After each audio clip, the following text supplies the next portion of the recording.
Hi friends, welcome to Dhanya's family blog. അപ്പോൾ ഇപ്പോൾ മാങ്ങയുടെയൊക്കെ season ആണല്ലോ. അപ്പോൾ മാങ്ങയുടെ സീസൺ കഴിയുന്നതിന് മുമ്പ് തന്നെ നമുക്കിത് ഒരു അടിപൊളി അച്ചാർ തയ്യാറാക്കാം കേട്ടോ. അപ്പോൾ നമ്മൾ സാധാരണ തയ്യാറാക്കുന്നതിനേക്കാളും വ്യത്യസ്തമായിട്ട് വെറൈറ്റി ആയിട്ട് ഒരു അടിപൊളി അച്ചാറാണ്. അതും എണ്ണയൊന്നും ചേർക്കാതെ തന്നെ നല്ല സൂപ്പർ ടേസ്റ്റി ആയിട്ടുള്ള ഒരു അച്ചാർ. എരിവും പുളിയും ഉപ്പും ഒക്കെ ചേർന്ന മധുരവും ഒക്കെ ചേർന്ന ഒരു അച്ചാറാണ്.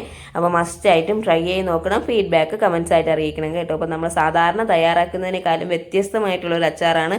ഞാൻ പറഞ്ഞല്ലോ, എരിവുണ്ടായിരിക്കും, പുളിവുണ്ടായിരിക്കും, ഉപ്പുണ്ടായിരിക്കും, മധുരവും ഉണ്ടായിരിക്കും കേട്ടോ. അപ്പോൾ അത്തരത്തിലൊരു അച്ചാറാണ് കേട്ടോ. അപ്പോൾ മസ്റ്റായിട്ടും ട്രൈ ചെയ്ത് നോക്കൂ. ഇഷ്ടപ്പെട്ടാൽ കമൻറ്റ് ചെയ്യാൻ മറക്കരുത് കേട്ടോ. അപ്പം ഇഷ്ടപ്പെടുകയാണെങ്കിൽ മറ്റു ഫ്രണ്ട്സിനും ഷെയർ ചെയ്ത് കൊടുക്കണേ. അപ്പോൾ നമുക്കിത് തയ്യാറാക്കാനായിട്ട് തുടങ്ങാം. അപ്പോൾ അതിനുവേണ്ടി ഞാൻ ഇവിടെ ഒരു മാങ്ങ എടുത്തിട്ടുണ്ട് കേട്ടോ. നല്ലോണം ഒന്ന് കഴുകിയതിന് ശേഷം ഇതേപോലെ ഒന്ന് കട്ട് ചെയ്തെടുത്ത്, കണ്ടല്ലോ, ഇതേപോലെ ചെറിയ ചെറിയ പീസുകളാക്കി നീളത്തിൽ ഇങ്ങനെ കട്ട് ചെയ്തെടുക്കണേ. അപ്പോൾ ഈ ഒരു പരുവത്തിൽ വേണം കേട്ടോ നമ്മൾ ഈ മാങ്ങയ്ക്ക്, ഈ അച്ചാറിനുള്ള മാങ്ങ നമ്മൾ കട്ട് ചെയ്തെടുക്കാനായിട്ട്. അപ്പോൾ ഞാൻ ഇതേപോലെ അങ്ങ് കട്ട് ചെയ്തെടുക്കുന്നുണ്ട്. അപ്പോൾ ഇത് ഫുള്ളായിട്ടൊന്ന് കട്ട് ചെയ്തെടുത്തതിന് ശേഷം ഇനി നമുക്ക്, കണ്ടല്ലോ, ഇതെല്ലാം ഒന്ന് കട്ട് ചെയ്തെടുത്തിട്ടുണ്ട്. ഇനി നമുക്കിതൊരു ബൗളിലോട്ട് മാറ്റാം കേട്ടോ.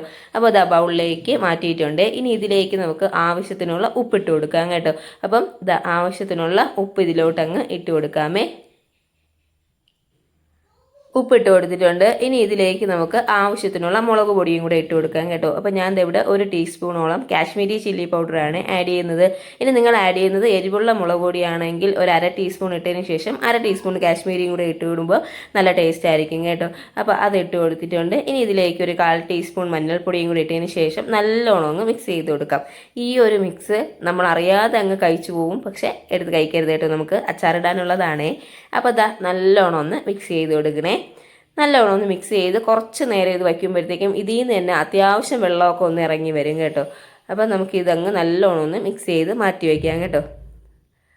അടിപൊളിയാണ് കേട്ടോ. കാണുമ്പോൾ തന്നെ നമുക്ക് വായിൽ വെള്ളം വരുന്നില്ലേ, ഉണ്ടല്ലോ. അപ്പോൾ അതെല്ലാം നല്ലോണം ഒന്ന് മിക്സായി വന്നിട്ടുണ്ട്. ഉപ്പും മുളകും എല്ലാം നല്ലോണം ഒന്ന് പിടിച്ച് വന്നിട്ടുണ്ട്. ഇതൊരു 10 മിനിറ്റ് ഇരിക്കുമ്പോഴത്തേക്കും വെള്ളമൊക്കെ നല്ലോണം ഒന്ന് ഇറങ്ങി വരുവേ. അപ്പോൾ ഇത് നമുക്ക് മാറ്റി വയ്ക്കാം. ഇനി ഇതിലേക്ക് നമുക്ക് കുറച്ച് സാധനങ്ങളൊന്ന് ചതച്ചെടുക്കാനായിട്ടുണ്ട് കേട്ടോ. അപ്പോൾ അതിനുവേണ്ടി ഞാൻ ഇവിടെ ഒരു ഇടികല്ല് എടുത്തിട്ടുണ്ട്. ഇനി ഇതിലേക്ക് നമുക്ക് 1 ടീസ്പൂണ് കടുക് ഇട്ട് കൊടുക്കാം കേട്ടോ. അതിനോടൊപ്പം തന്നെ ഒരു 1/4 ടീസ്പൂൺ ഉലുവയും കൂടെ ഇട്ട് കൊടുക്കാം. കൂടാതെ തന്നെ നല്ലൊരു മണം കിട്ടാനായിട്ട് ഒരു 3 or 4 ഏലക്കയും കൂടെ അങ്ങ് ഇട്ട് കൊടുക്കാമേ. കൂടാതെ ഇതിൽ സ്പെഷ്യലായിട്ട് നമ്മൾ ചേർക്കുന്ന ഒരു ഐറ്റമാണ് പട്ട. അപ്പോൾ ഒരു ചെറിയ കഷ്ണത്തിലെ പട്ടയും കൂടെ അങ്ങ് ഇട്ട് കൊടുക്കുന്നുണ്ട് കേട്ടോ. അതും കൂടെ ഇട്ട് കൊടുത്തതിന് ശേഷം നമുക്ക് നല്ലോണം ഒന്ന് ചതച്ചെടുക്കാമേ. നല്ലോണം ഒന്ന് ചതച്ചെടുത്തതിന് ശേഷം ഇനി നമുക്കിതിലേക്ക് ഒരു 3 or 4 വെളുത്തുള്ളിയും കൂടെ ഇട്ട് കൊടുക്കാം കേട്ടോ. അത് നല്ലൊരു ഫ്ലേവർ കിട്ടാൻ വേണ്ടിയാണ് കേട്ടോ. അപ്പോൾ അത് ഇട്ട് കൊടുക്കുന്നുണ്ട്. ഒരു 3 or 4 വെളുത്തുള്ളിയും കൂടെ ഇട്ടതിന് ശേഷം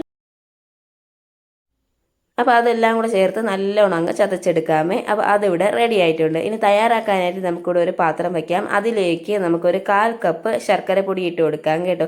അതിനുശേഷം അതിലേക്ക് തന്നെ ഒരു 1/4 കപ്പ് വെള്ളവും കൂടെ ഒഴിച്ചു കൊടുത്ത് നമുക്കിത് നല്ലോണം ഒന്ന് ഉരുക്കിയെടുക്കാമേ.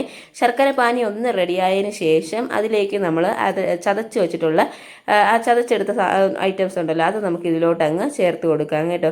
ചേർത്ത് കൊടുത്ത് നല്ലോണം ഒന്ന് തിള വരണം കേട്ടോ. അതുവരെ നമുക്ക് വെയിറ്റ് ചെയ്യാമേ.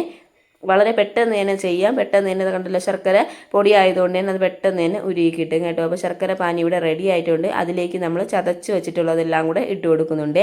അതെല്ലാം കൂടെ ഒരുമിച്ച് തന്നെ അങ്ങ് ഇട്ട് കൊടുക്കുന്നുണ്ട്. എല്ലാം കൂടെ ഒന്ന് ഇട്ടതിന് ശേഷം ചെറുതായിട്ടൊന്ന് തിള വന്നിട്ട് വരണം കേട്ടോ. അപ്പോൾ ചെറുതായിട്ടൊന്ന് തിള വന്നതിന് ശേഷം ഇതിലേക്ക് നമ്മൾ എടുത്ത് വെച്ചിട്ടുള്ള മാങ്ങ ഉണ്ടല്ലോ, അതും കൂടെ നമുക്ക് ഇതിലോട്ട് അങ്ങ് ഇട്ട് കൊടുക്കാം. അതും കൂടെ ഇട്ട് കൊടുത്ത് നമുക്ക് തീ മീഡിയം ഫ്ലെയിമിൽ ഇട്ടതിന് ശേഷം അടച്ച് വെച്ച് നമുക്ക് വേവിക്കാം കേട്ടോ. മാങ്ങയെല്ലാം നല്ലോണം ഒന്ന് വെന്ത് ഉടഞ്ഞു വരും കേട്ടോ. ആ ഒരു പരുവത്തിലാണ് നമുക്കിത് വേണ്ടത്. മാങ്ങ ആയതുകൊണ്ട് തന്നെ പെട്ടെന്ന് അങ്ങ് വെന്ത് വന്നോളും കേട്ടോ. വളരെ പെട്ടെന്ന് തന്നെ ചെയ്യാൻ പറ്റിയ ഒരു അച്ചാറാണ് കേട്ടോ. സാധാരണ നമ്മൾ തയ്യാറാക്കുന്നതിനേക്കാളും വ്യത്യസ്തമായിട്ടൊക്കെ ഇടയ്ക്കൊക്കെ ഒന്ന് ചെയ്തു നോക്കൂ, ഇഷ്ടപ്പെടുകയാണെങ്കിലോ.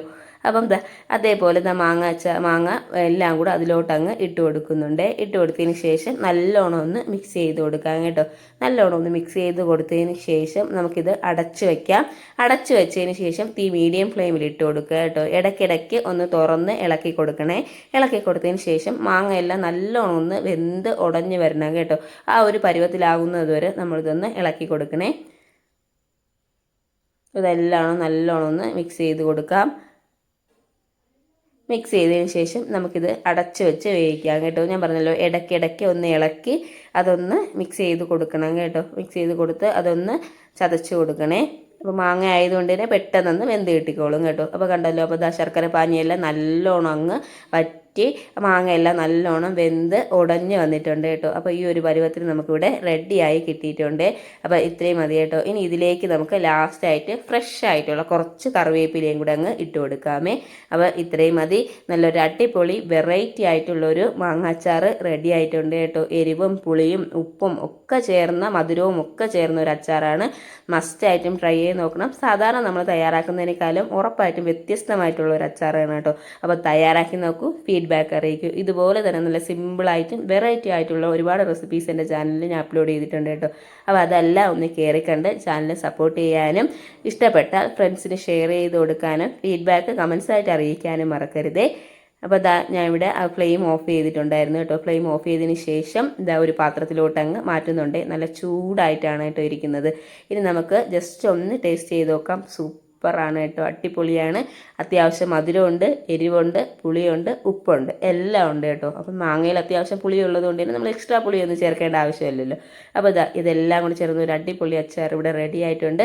മസ്റ്റായിട്ടും ട്രൈ ചെയ്ത് നോക്കൂ. വെറൈറ്റി ആയിട്ടുള്ളൊരു ടേസ്റ്റാണ്. ഇഷ്ടപ്പെട്ടാൽ ഷെയർ ചെയ്യാനും സബ്സ്ക്രൈബ് ചെയ്യാനും ലൈക്ക് ചെയ്യാനും മറക്കരുത്. അപ്പോൾ മറ്റൊരു അടിപൊളി റെസിപ്പി ആയിട്ട് കാണാം. അതുവരെ താങ്ക്